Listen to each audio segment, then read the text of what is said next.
If you do have your foam roller, grab it.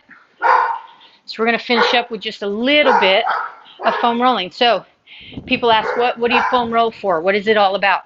So basically it's kind of like self-massage, okay? Because you're actually going to use your leg to roll across, leg, arm, back, to roll across, and it's going to actually kind of manipulate the muscle tissue. So it's kind of like getting a little bit of a massage. So we're going to start off with the back of our legs, so our hamstrings and our calves. Okay, so I have a short little, this is called a grid, okay, but if you have just a regular foam roller, mine's just a little bit shorter, no difference, okay.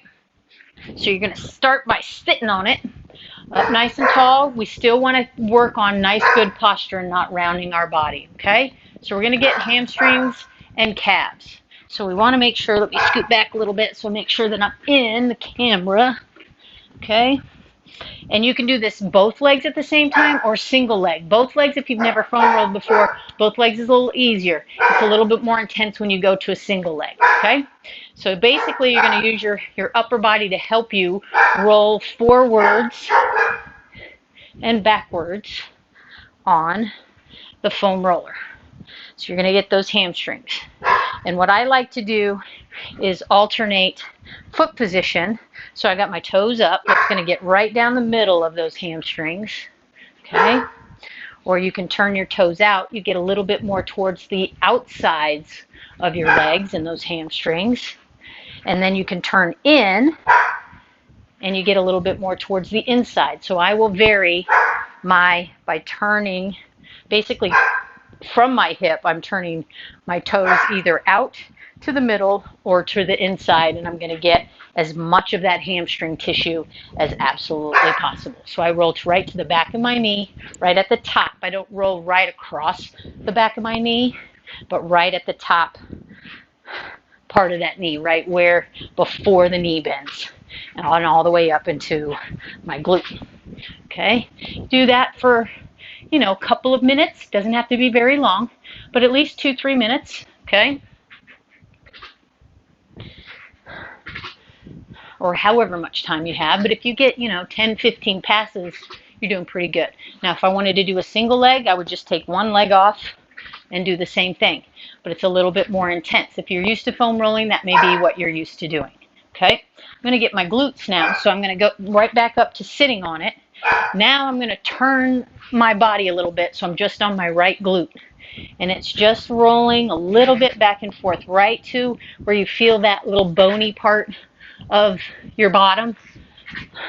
That's your ischial tuberosity, right up to the very top of your glute, right where your glute meets your low back. And I just roll back and forth on that on one cheek, and then I'll do the same thing on the other side. If you feel certain spots, you can stop on that spot and really just try to breathe into it and kind of bear your body down into it. That's kind of like working a little bit, just trigger point in one specific area, and you may feel that release and let go, and it may not feel as intense. Okay, so there's one cheek, and then I'm going to do the other cheek. So I'm just leaning over just a little bit. But again, I'm still trying not to round too much, trying to still keep some relatively decent posture. Okay.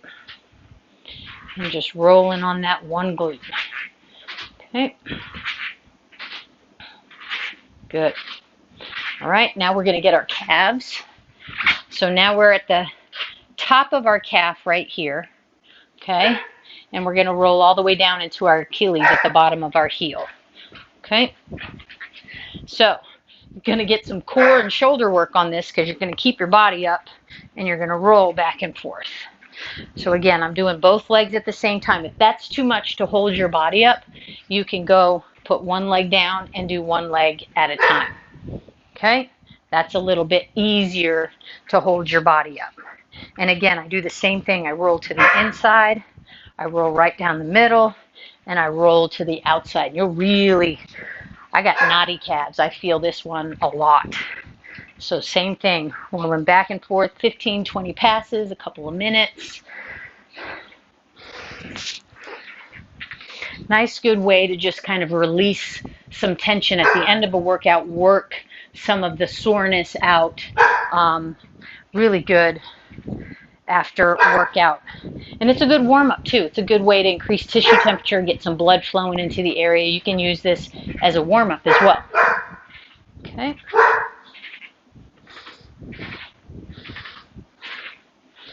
Good. All the way, all the way. All right.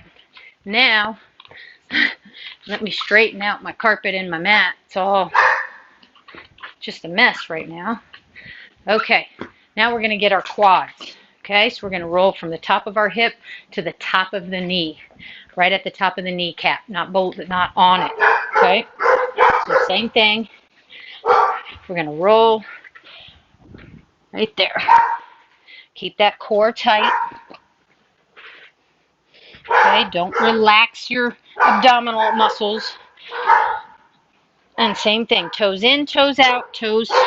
We'll get all of the areas and get as much of those muscles as absolutely possible.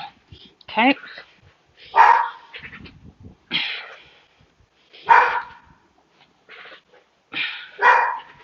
Good. All right. Last thing that we're going to do is we're going to get our back. There's lots of different foam rolling that you can do, and we could spend a good 20 minutes doing it, but I'm just going to get the basics and the big meaty parts of our body. So we got the big meaty parts of our legs. Now we're going to get the back. Okay. So we're going to lay. So we're going to start by sitting in front of it. Okay. We're just going to lean back just a little bit. And then we're going to, again, use our core to bridge ourselves up. And we're going to use our feet to roll ourselves back and forth. Okay? So from the top of the shoulders to that low back. I don't go too terribly low. I'm really careful about how much I bear down because your kidneys are back there. So you don't want to mash on your low back. But you can lightly kind of roll across, but I wouldn't spend too much time mashing down on there. It might make you a little bit more sore than you need to be. And I do a couple of things. I put my hands behind my head and I keep my elbows out wide. So that's going to really just pull those shoulder blades in, and we're going to get all of those muscles on the top of your shoulder blades, big meaty parts of your traps and your lats into your low back, rolling back and forth. And then what I do is I will pull my elbows in, which is going to move those scapulas away from your spine, and then I can get into those rhomboids a little bit. Okay, just rolling back and forth. And you can cradle your head in your hands if it starts to give you a tiny bit of strain on your neck. I feel like I'm going to roll out of the camera here in a minute. Good. Okay. Okay, so those are some basic, just really basic beginning foam rolling for the big major muscles in your body. So again, 15, 20 passes, a couple of minutes in each little area. Nice, good way to finish things up. Does get you to engage your core a little bit, which is not necessarily a bad thing, but a nice, good way to end things up. So thank you so much for joining me. If you got any questions about foam rolling or anything else, or where to get foam rollers, anything like that, let us know. We'll be happy to give you some information as it relates to anything as far as different exercises, getting different areas, or where to purchase one. So great job today, everybody. Appreciate you joining me. Have a wonderful weekend, and we'll see you soon for week 12. Take care. Hook 'em.